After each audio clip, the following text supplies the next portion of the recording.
Hello friends, कैसे हैं आप। उम्मीद करता हूं कि आपकी एग्जाम की प्रिपरेशन जबरदस्त चल रही है। मैं सीए पुरुषोत्तम अग्रवाल, कॉस्टिंग सब्जेक्ट का फैकल्टी। ये आपका एपिसोड नंबर 7 है और ये आखिरी एपिसोड है इस यूट्यूब वीडियो सीरीज का, जिसके अंदर हम CA inter cost and management accounting के सभी कॉन्सेप्ट, फॉर्मूलाज, फॉर्मेट की रिवीजन कर रहे थे। चैप्टर है आपका मार्जिनल कॉस्टिंग। ये वीडियो शुरू करने से पहले बता दूं आपको कि ये चैप्टर बहुत इंपॉर्टेंट है। एग्जाम के अंदर इस चैप्टर से क्वेश्चन आने की प्रोबेबिलिटी हमेशा ज्यादा रहती है और ये पूरे का पूरा चैप्टर फॉर्मूला बेस्ड है। यानी आपको फॉर्मूला याद है, एग्जाम में फॉर्मूला लिखो, क्वेश्चन को पढ़ो, क्वेश्चन में इंफॉर्मेशन को ढूंढो जो काम की इंफॉर्मेशन हो और फॉर्मूले में फीड करो, कैलकुलेट करो, आंसर आ गया। तो बहुत ही सिंपल चैप्टर बन जाता है ये अगर आपको फॉर्मूले याद है प्लस कॉन्सेप्ट समझ में आता है। यानी कि फॉर्मूलों के पीछे का बेसिक भी आपको पता होना चाहिए। कई बार एग्जाम के अंदर क्वेश्चन घुमा के पूछे जाते हैं, तो भाई अगर क्वेश्चन घुमा के पूछे जाएंगे तो उनका जवाब आप तभी दे पाएंगे जब आपको क्वेश्चंस के फॉर्मूलों के पीछे का बेसिक पता होगा कि आखिर ये फॉर्मूला ऐसा क्यों है। चलिए रिवीजन करते हैं कॉन्सेप्ट का, फॉर्मूलोज का। कॉन्ट्रीब्यूशन को निकालने के 4 फॉर्मूले। Formula number 1, contribution per unit equal to selling price per unit minus variable cost per unit. दूसरा है टोटल कॉन्ट्रीब्यूशन यानी total sales minus total variable cost. तीसरा है contribution equal to fix cost plus profit. हाँ जी, ये वही contribution आएगा जो सेल्स माइनस वेरिएबल कॉस्ट को करने से आता है। इसकी डेरिवेशन क्लास में की हुई है हमने। अगर आप हमारे रजिस्टर्ड स्टूडेंट है तो आपको समझ में आता होगा कि कैसे बना है ये formula, fix cost plus profit. Formula number 4, contribution equal to fix cost minus loss. Loss क्यों भाई, कभी कभी कंपनी को लॉस भी हो जाता है। कॉन्ट्रीब्यूशन टू सेल्स रेशियो मतलब पीवी रेशियो भी कहते हैं इसको। फॉर्मूला क्या है, contribution divide by sales multiplied by 100। इसका मतलब क्या है वैसे, ये फॉर्मूला आखिर बताता क्या है। अगर एक कंपनी 100 रुपए की सेल करे तो कितने रुपए का कंट्रीब्यूशन कमाएगी। अगर एक कंपनी 100 रुपए की सेल करे तो कितने रुपए का कंट्रीब्यूशन कमाएगी। अगर ये परसेंटेज ज्यादा है तो कंपनी ज्यादा प्रॉफिटेबल है, अगर ये परसेंटेज कम है तो कंपनी कम प्रॉफिटेबल है। इस फॉर्मूले का इस्तेमाल कंपनी कैसे करती है। कंपनी के मान लो 4 प्रोडक्ट है तो कंपनी हर प्रोडक्ट का पीवी रेशियो निकालती है और जहां पर पीवी रेशियो ज्यादा होता है उसे बोलती है रैंक 1, यानी कि ये हमारा स्टार प्रोडक्ट है। यहां पर अगर हमने 100 रुपए की सेल की तो सबसे ज्यादा कंट्रीब्यूशन कमा के देगा ये। इसका मतलब आपके पास 4 घोड़े हैं और आपको पता है कि एक घोड़ा बहुत दमदार है। अगर इस पर मेहनत करी, इसके लिए मार्केटिंग की, इसके प्रोडक्ट की क्वालिटी में इंप्रूवमेंट किया तो प्रॉफिट का घोड़ा ठकाठक दौड़ेगा। जैसे आपके कॉस्टिंग में 15-16 चैप्टर हैं, आपने रैंक 1 2 में डिवाइड कर दिया, जो कि हम क्लास में करवाते हैं। रैंक 1 मतलब वो चैप्टर जहां पर एफर्ट देने से मार्क्स का घोड़ा तेज दौड़ेगा, तो उन चैप्टर पे तो खास ध्यान देना है। और भाई बाकी ध्यान से भी देना है, बट वो चैप्टर को खास होने चाहिए। कैटेगरी ए चैप्टर, यानी इनको छोड़ दिया तो मतलब प्रॉब्लम हो जाएगी और इनको कर लिया तो लाइफ झिंगा लाला। तो ये है आपका पीवी रेशियो। पीवी रेशियो निकालने के और भी फॉर्मूले हैं। Sales minus variable cost divide by sales, fix cost plus profit divide by sales, fix cost minus loss divide by sales. कुल मिलाकर क्या है, कंट्रीब्यूशन निकालने के जो फॉर्मूले थे ना उनको चेंज करते जाओ, बस बन गया पीवी रेशियो। आगे आपका ब्रेक इवन पॉइंट सेल। अच्छा, ब्रेक इवन पॉइंट का मतलब क्या भाई, इतनी सेल्स तो कम से कम करनी ही पड़ेगी ताकि कंपनी को नुकसान ना हो। भाई इतने नंबर तो कम से कम आने ही चाहिए ताकि फेल ना हो। इसे बोलते हैं break even point sales, break even point marks. Formula क्या है, fix cost divide by contribution per unit. अगर यूनिट्स में निकालना हो, अगर निकालना है रुपीज में तो fix cost divide by PV ratio. कई बार क्वेश्चन में पीवी रेशियो निकाला जाता है on the basis of break even point sales. देखो पीवी रेशियो निकालने का फॉर्मूला क्या है, fix cost plus profit divide by sales multiplied by 100। अच्छा, ब्रेक इवन पर प्रॉफिट कितना होता है, 0। भाई प्रॉफिट हो गया 0 और सेल्स क्या बन गई आपकी, ब्रेक इवन पॉइंट सेल्स। तो पीवी रेशियो फॉर्मूला क्या बन गया, fix cost divide by break even point sales multiplied by 100। अगर आपको 2 पीरियड के प्रॉफिट और सेल्स दिए हो और बोले पीवी रेशियो निकालो, फॉर्मूला क्या है, change in profit divide by change in sales, यानी difference in profit divide by difference in sales. चलिए आगे बढ़ते हैं। आगे है margin of safety sales. Margin of safety ये वो सेल्स है जो ब्रेक इवन पॉइंट सेल्स से ऊपर है। यानी कि 100 नंबर का पेपर आया तो 40 नंबर क्या है, ब्रेक इवन पॉइंट मार्क्स, कि भाई 40 नंबर तो लाने ही लाने हैं। लेकिन 40 के ऊपर 50 में क्या हो गया, आप सिक्योर हो गए। 50 के ऊपर वाले क्या है आपके, एक्स्ट्रा मार्क्स। ये मार्क्स कहीं ना कहीं आपको बेनिफिट देने वाले हैं। ऐसी कंपनी में क्या होता है भाई, पूरे साल में खर्चे होते हैं, सैलरी खर्चा है, रेंट तो पे करना पड़ेगा, बिजली का बिल भी देना पड़ेगा, तो भाई कुछ खर्चे फिक्स है ना। तो इतनी सेल तो कम से कम करो कि खर्चे निकल आए, प्रॉफिट चाहे हो या ना हो। अच्छा, एक बार खर्चे निकल के आ गए फिर क्या करना है, अभी तो भाई मेन काम शुरू हुआ है, अब एक्स्ट्रा सेल्स करो कि प्रॉफिट आए। सबसे पहला लक्ष्य क्या था? खर्चे निकल आए। खर्चे निकलाने के बाद अब लक्ष्य क्या है? प्रॉफिट आए।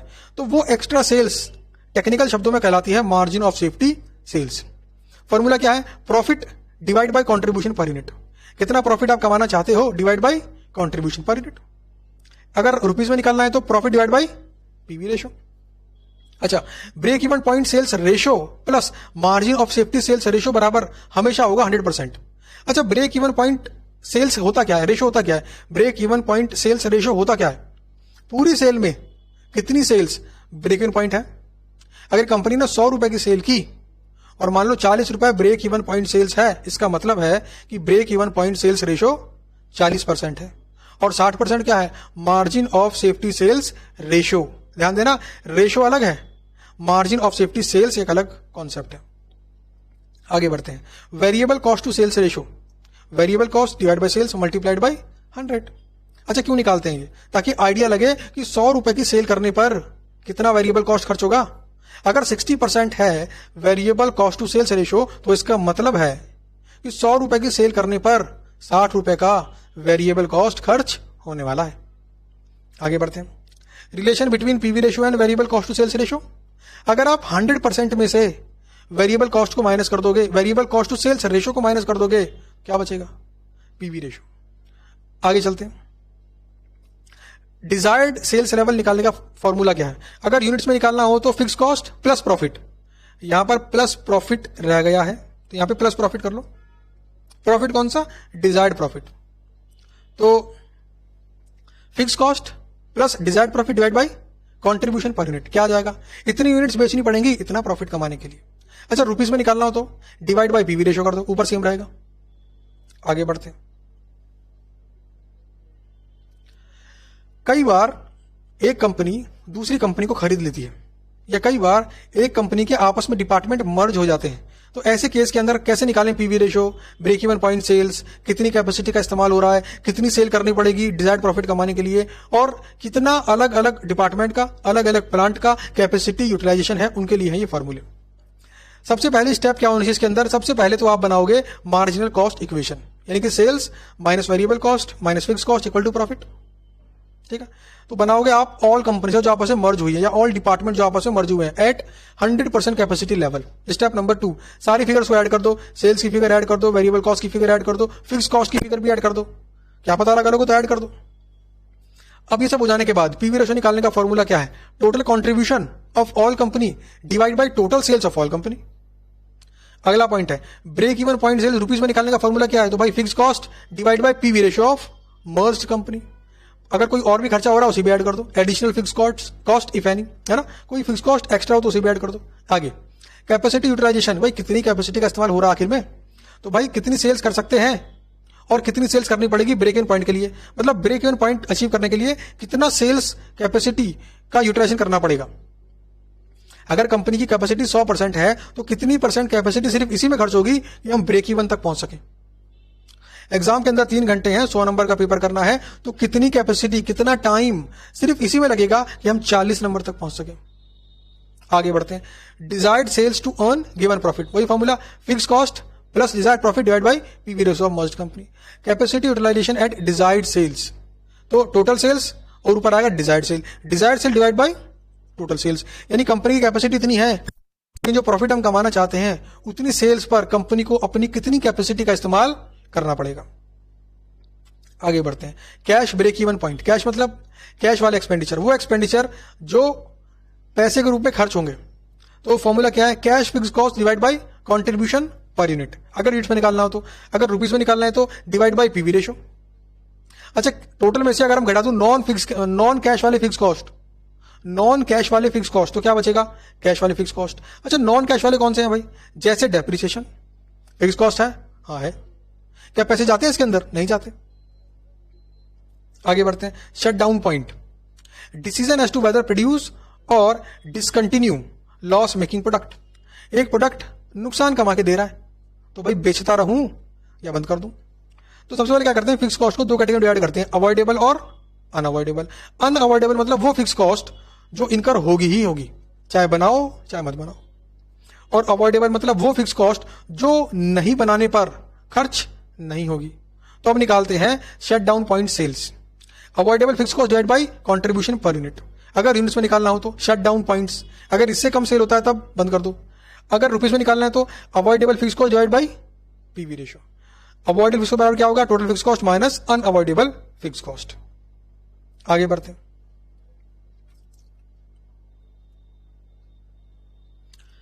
Absorption versus marginal costing. भाई कुछ कंपनी एब्जॉर्प्शन टेक्निक को फॉलो करती है, कुछ कंपनी मार्जिनल कॉस्टिंग को फॉलो करती है। दोनों प्रॉफिट निकालते हैं, दोनों प्रॉफिट डिफरेंट आता है, उसका रिकंसिलेशन ही बनता है। एग्जाम के अंदर ऐसे क्वेश्चन आने के चांसेस थोड़े से ज्यादा हैं इस वाले अटेम्प्ट के लिए। करना क्या भाई, फिक्स फॉर्मेट है, कोई दिक्कत नहीं, फॉर्मेट को समझकर याद करो। एग्जाम में सबसे पहले फॉर्मेट लिखो, क्वेश्चन को पढ़ो, फॉर्मेट को फिल करो, आंसर आपके सामने। तो सबसे पहला है income statement under marginal costing. अगर कोई कंपनी मार्जिनल कॉस्टिंग अप्रोच को फॉलो करती है तो ऐसे बनेगा, सारे वेरिएबल एक साथ, variable direct material cost, variable direct labour cost, variable direct expense, क्या आ गया आपका वेरिएबल फैक्ट्री ओवरहेड। इन सबको ऐड करते क्या आ जाएगा, इन सबको ऐड कर दिया मैंने यहां पर, तो ये आ गया आपका variable manufacturing cost of quantity produced. अब इसमें करूंगा adjustment, opening finish goods minus closing finish goods, तो क्या आ जाएगा variable manufacturing cost of quantity sold. Add कर दो variable office admin overhead, add कर दो variable selling and distribution overhead, क्या आ गया आपका variable cost of sales. Variable cost of sales को सेल्स में से माइनस कर दो, क्या आ गया आपका कंट्रीब्यूशन। कंट्रीब्यूशन माइनस करो सारे के सारे फिक्स खर्चे, क्या आ गया आपका प्रॉफिट। तो यह फॉर्मेट आपका एज पर मार्जिनल कॉस्टिंग। अब बात करते हैं आगे एब्जॉर्प्शन कॉस्टिंग की। तो वेरिएबल सारे ऐड कर दिए जो जैसे पहले किए थे मैंने। इसमें एक खास ऐड होगी fixed factory overhead absorbed units, absorbed units produced multiplied by standard rate per unit. इन सबको ऐड करूं क्या आ जाएगा मेरा total manufacturing cost of quantity produced. Opening finish goods minus closing finish goods, क्या आ जाएगा आपका total manufacturing cost of quantity sold. Add कर दो variable office admin overhead, fixed office admin overhead, variable selling distribution, fix selling distribution. और ध्यान देना जरा खास बात, क्योंकि एब्जॉर्प्शन कॉस्टिंग है तो यहां पर अनएब्जॉर्ब्ड और ओवर एब्जॉर्ब भी आएगा। अगर खर्चा कर दिया ज्यादा, एब्जॉर्ब किया कम, तो इसे बोलेंगे अंडर एब्जॉर्ब्ड। खर्चा कर दिया ज्यादा और एब्जॉर्ब किया कम, रिकवर किया कम, इसे बोलेंगे अंडर एब्जॉर्ब्ड। तो उसको यहां पर ऐड कर देंगे, ओवर रिकवरी को माइनस कर देंगे। और आखिरी में क्या आ जाएगा आपका ये total cost of sales. Sales से माइनस करो तो डिफरेंस क्या आ गया आपका प्रॉफिट। तो आपने profit as per absorption and profit as per cost, profit as absorption and profit as per margin में निकाल लिया। और यह है reconciliation statement. Profit under marginal costing बिल्कुल फिक्स है। देखो ओपनिंग स्टॉक अगर मार्जिन में ज्यादा हो ऐड कर दो, क्लोजिंग स्टॉक एब्जॉर्प्शन में ज्यादा हो ऐड कर दो, ओपनिंग स्टॉक एब्जॉर्प्शन में ज्यादा हो माइनस कर दो, क्लोजिंग स्टॉक मार्जिन में ज्यादा हो माइनस कर दो। फॉर्मेट फिक्स है, एग्जाम में फॉर्मेट याद है, आंसर आपका आराम से आ जाएगा। चलिए आगे बढ़ते हैं जी।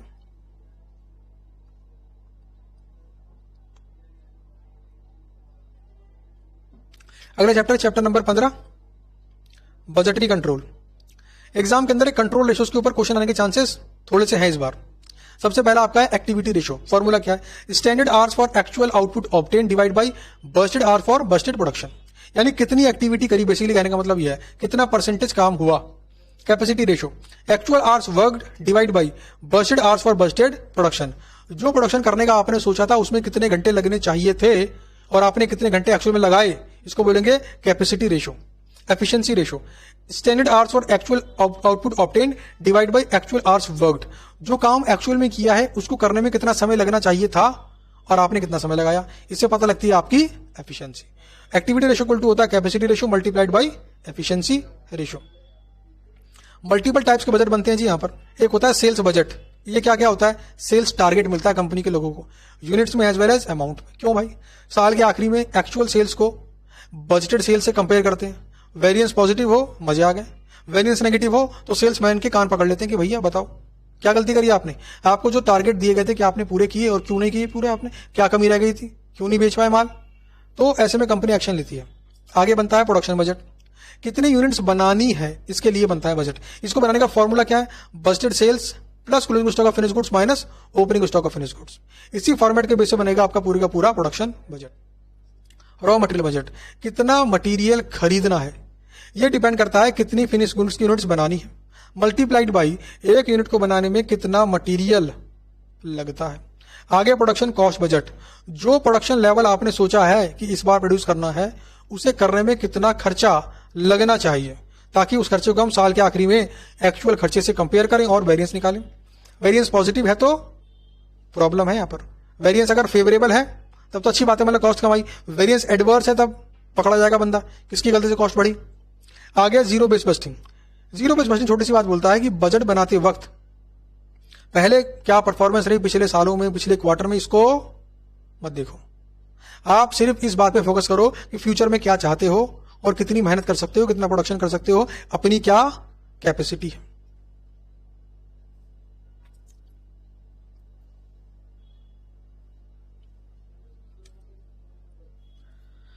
एग्जाम के अंदर कई बार आता है फ्लेक्सिबल बजट बनाने को। फ्लेक्सिबल जब बनाने के लिए बोलेगा तो हम खर्चों को 3 पार्ट में डिवाइड कर देते हैं, variable expense, fix expense and same variable. Variable मतलब वो खर्चे जो टोटलिटी में वेरी करते हैं और पर यूनिट बेसिस पर सेम रहते हैं। फिक्स खर्चे मतलब वो खर्चे जो टोटलिटी में सेम रहते हैं बट पर यूनिट पर वेरी करते हैं। और सेम वेरिएबल मतलब ना तो फिक्स ना वेरिएबल। अगर आपको क्वेश्चन के अंदर कोई सेमी वेरिएबल कॉस्ट दी हुई है तो उसको फिक्स और वेरिएबल में तोड़ना है, अलग अलग करना है, तो वेरिएबल पोर्शन को निकालने का फॉर्मूला ये रहा, difference in total semi variable cost divide by difference in units. एक बार आपने वेरिएबल पोर्शन निकाल लिया तो टोटल कॉस्ट से माइनस कर दो, क्या आ जाएगा, fix portion in semi variable cost. Cash budget, एक होता है कैश अकाउंट, कितना पैसा आया कितना पैसा गया, साल के शुरू में कितना पैसा बैंक में था, साल के आखिरी में कितना पैसा बैंक में है। एक होता है कैश बजट, साल के शुरू में कितना पैसा बैंक में है लेकिन साल में कितना पैसा आएगा, साल में कितना पैसा जाएगा, साल के आखिरी में कितना पैसा बचेगा, इसी को बोलते हैं कैश बजट। प्रोजेक्शन हो रही फ्यूचर की, इसका बेसिस क्या रहेगा, opening cash balance plus estimated receipt minus estimated payment equal to closing cash balance. तो इसी के साथ आपका ये चैप्टर भी यहाँ पे रिवाइज हो गया है। हमने धीरे धीरे 7 एपिसोड के अंदर सभी फॉर्मूलोज को, फॉर्मेट को, कॉन्सेप्ट को डिटेल में रिवाइज किया है और ये चार्ट्स आपको दिए बनाकर, इसमें 18 पेज हैं, प्रिंट मार लीजिए, फोन में रख लीजिए, जैसा करना वैसा कर लीजिए। बस इसको दिन में कम से कम 2 दफे रिवाइज कर लीजिए। अगर एग्जाम के पहले आपने इसको पिछले 4-5 दिनों में या पिछले 1 महीने के अंदर दिन में 2 बार रिवाइज कर लिया, 5 बार, 6 बार, 7 बार, तो पक्की बात है सारे फॉर्मेट, फॉर्मूला, कॉन्सेप्ट आपको याद हो जाएंगे। और सीए इंटर लेवल पर फॉर्मूला बहुत इंपॉर्टेंट रोल प्ले करता है एग्जाम के अंदर, कॉन्सेप्ट उससे ज्यादा इंपॉर्टेंट रोल प्ले करता है। तो उम्मीद करता हूं कि ये यूट्यूब सीरीज आपको अच्छी लगी होगी, और अगर अच्छी लगी है तो वीडियो को लाइक करें, वीडियो के नीचे कमेंट करें, जिससे मुझे और मेरी टीम को पता पड़ता है कि ये जो एफर्ट्स हमने आपके लिए किए इससे आपको फायदा हुआ कि नहीं हुआ। चलिए आपको करते हैं बेस्ट ऑफ लक और मिलेंगे किसी नई यूट्यूब वीडियो सीरीज के अंदर। Thank you.